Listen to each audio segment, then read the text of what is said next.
Ciao ragazzi! Quando parliamo di ukulele ci immaginiamo una piccola chitarra con un suono squillante ed allegro, ma è bene sapere che ci sono diverse taglie e modelli di ukulele. Oggi parleremo delle taglie standard, ossia quelle maggiormente utilizzate e diffuse. Grab a ukulele and make it roll. We call it magic for all. La taglia più piccola è quella soprano, l'ukulele così come è pensato dai primi liutai portoghesi sbarcati nelle isole Hawaii. Il tenore è invece la taglia più grande con una tastiera più lunga e generalmente qualche tasto in più, oltre alla cassa armonica più voluminosa. Ed infine la taglia concerto che è esattamente al centro tra le due misure. Ma come cambia il suono al variare delle dimensioni dell'ukulele? Le taglie standard utilizzano comunemente la stessa accordatura e avranno quindi efficienze differenti. Ma faccio un passetto indietro e cerchiamo di capire assieme cosa significa efficienza della corda, elemento molto importante per capire la differenza di timbro nelle diverse taglie. Allora, pensate di accordare una corda montata sul vostro strumento, andando sempre più in alto fino a farla spezzare. Bene, registrando la frequenza, ossia la nota emessa prima della rottura della corda, avremo trovato il punto di rottura di quello specifico materiale che compone la corda, che sia nylon, nylgat, carbonio, eccetera. Potrò aumentare quanto voglio il diametro della corda, ma si romperebbe sempre alla stessa nota, o per essere precisi, in uno stesso range di note. Più una corda è accordata vicino al punto di rottura, più sarà efficiente. Nota bene, con l'aumento di diametro aumenterò la tensione della corda, ossia quanto dura sarà se provo a schiacciarla o pizzicarla, ma il suo punto di rottura sarà sempre lo stesso. L'orchestra d'archi è un esempio perfetto per capire cos'è l'efficienza di una corda. Prendiamo l'esempio del violino, che è uno strumento con una cordatura molto vicina al punto di rottura. Non di rado si vede un violinista che accordando, soprattutto ai cantini, spezza una corda. Il suono entra nella testa, nelle orecchie, è brillante, incisivo, la cassa armonica è minuta, ma il suono è straordinariamente forte. È il tipo di strumento e accordatura più diffusa tra i solisti, che prediligono un suono con un ottimo attacco e poco sostegno. Il contrabbasso, di contro, ha un'accordatura lontana dal punto di rottura. Il suono entra nella pancia, è caldo e percussivo. La cassa armonica è imponente e il suono risulta persistente anche a lunga distanza, con un peggiore attacco ma con un ottimo sostegno, ideale per l'accompagnamento. Per chi non lo sapesse, l'attacco è il segmento iniziale delle emissioni di armoniche, in sostanza il primissimo suono che si sente, mentre il sostegno rappresenta quanto tempo dura il suono. I liutai, nel corso della storia, avevano bene in mente il concetto di efficienza e hanno cercato da sempre di valorizzare le forme dello strumento per meglio valorizzare la corda montata. L'ukulele in effetti era nato proprio rispettando queste regole, suonando nei suoi primi modelli come una sorta di piccolo mandolino, come vedremo più tardi. Ma la cordatura utilizzata oggi in larga parte, G, C e A, si è diffusa in circostanze diverse e contrariamente a quanto accade nei strumenti classici, l'ukulele più piccolo, il soprano, presenta una cordatura lontana dal punto di rottura e quindi poco efficiente, dal suono caldo e panciuto.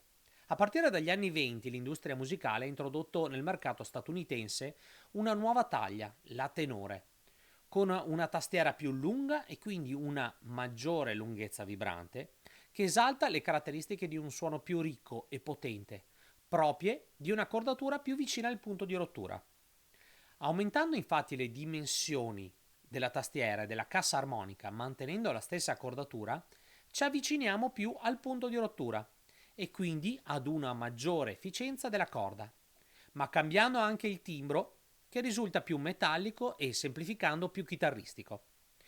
Il concerto è ancora una volta esattamente nel mezzo.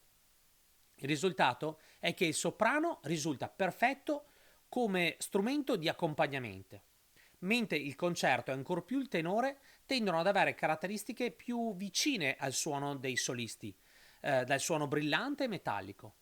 Ovviamente la cassa armonica più grande nel concerto e ancor più nel tenore donano al suono una ricchezza di armonici maggiore, pur mantenendo il timbro metallico. Ecco un breve confronto tra le taglie di uno strumento realizzato con le stesse caratteristiche tecniche e legni. Ukulele soprano.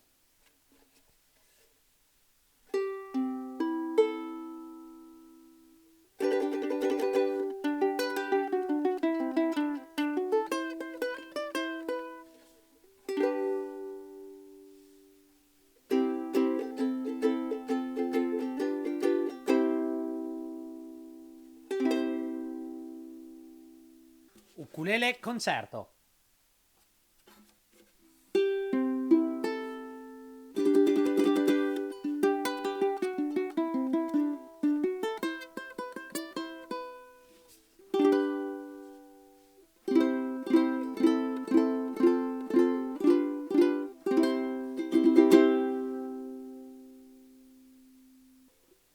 Ukulele tenore.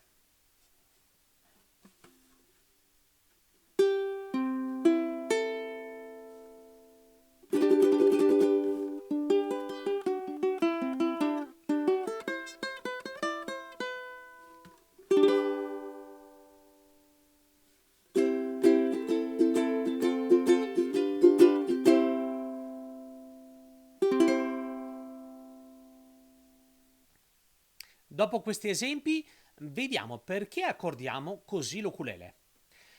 Qui la storia si complica, ma in estrema sintesi possiamo dire che i precursori dell'ukulele sono senza alcun dubbio il macete, grande come un ukulele tenore, strumento a 5 corde accordate Re, Sol, Do, Mi e La, e la braghigna, grande come un soprano, accordato Re, Sol, Si, Re.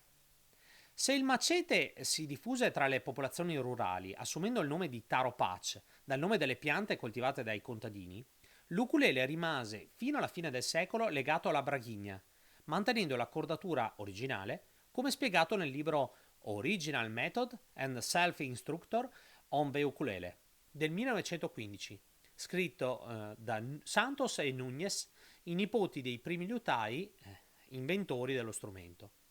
Invece alla fine del 1900 si diffuse l'utilizzo dell'accordatura del macete nell'ukulele, sfruttando le prime 4 corde di quest'ultimo. Il primo documento che fa esplicito riferimento all'attuale accordatura GCA è contenuto nel manuale The Ukulele, A Hawaiian Guitar and How to Play It del 1910. Questa accordatura che ancora oggi utilizziamo è risultata la più apprezzata dai musicisti, che arrangiarono brani e la resero popolare nell'ukulele. Per concludere, non esistono regole che stabiliscono quali taglie siano le migliori e soprattutto non esistono limiti fisici, in particolare mani troppo grandi o troppo piccole, per adattarsi meglio ad una taglia piuttosto che un'altra. Ah, e non è vero che certi generi si possono fare solo su certe misure. Ogni taglia ha un timbro particolare che cercheremo di riassumere a breve, ma che potrà comunque variare leggermente in base al tipo di corda montata e al tipo di legno con quale è realizzato l'ukulele. Il soprano ha un suono riconoscibile, tipico dell'ukulele, caldo, pancioso, ideale per sostenere la voce nel canto, che mi fa da tappeto alla linea vocale, lasciandola emergere in tutta la sua bellezza. Nel fingerstyle risulta un più sporco e meno preciso, il che non è necessariamente un'accezione negativa.